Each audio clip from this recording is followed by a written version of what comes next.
What's going on, guys? So today was working on a 1988 Toyota pickup, four-wheel drive, 5-speed, 22 RE, non-turbo, and just gonna kind of give y'all little pointers on the problem I had. It wouldn't run, but it would crank, and it would run for anywhere from 1 second to 3 seconds. And couldn't figure out what the problem was, couldn't figure it out, and just diagnose. And I started unplugging injectors, and that didn't make a difference.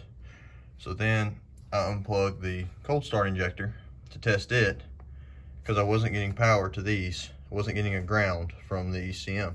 And I checked the cold start injector, and that's what it was running off of. So then I narrowed it down to I still wasn't getting power to the injectors, a ground signal from the ECM.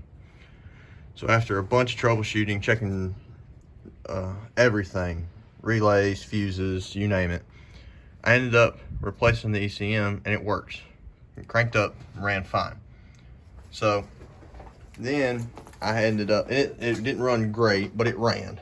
So then I got to reading up, and you can adjust the airflow meter, which I got this truck not running, so I picked up somebody else's project, so there's a bunch of stuff kind of weird how they did it. But anyway, the airflow meter cap was not on it, so you can adjust this clock spring or whatever in here.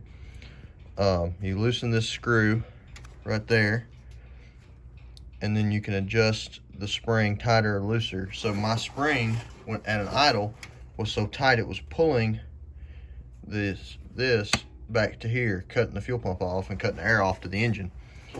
So I just adjusted it until when at idle it was holding where it's supposed to be, right in here. My throttle position sensor is not plugged in.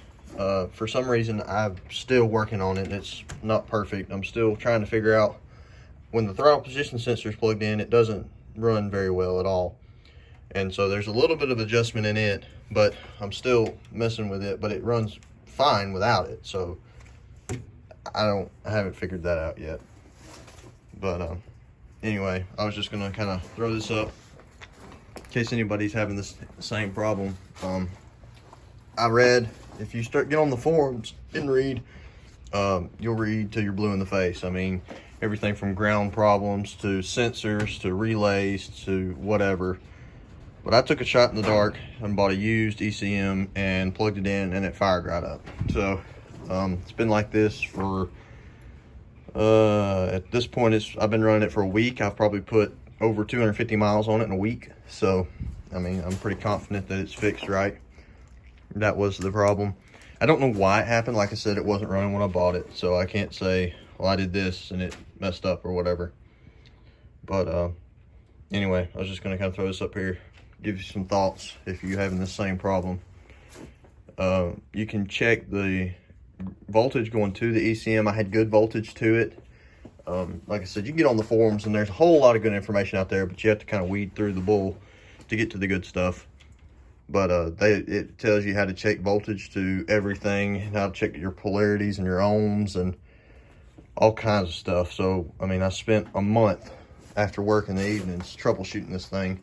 Finally got it narrowed down to the ECM was just not giving a ground. So everything else was working. The fuel pump was working, the cold start injector was working, but it wasn't sending a ground to here. So I don't know if at some point it had a short and just shorted that terminal out or whatever.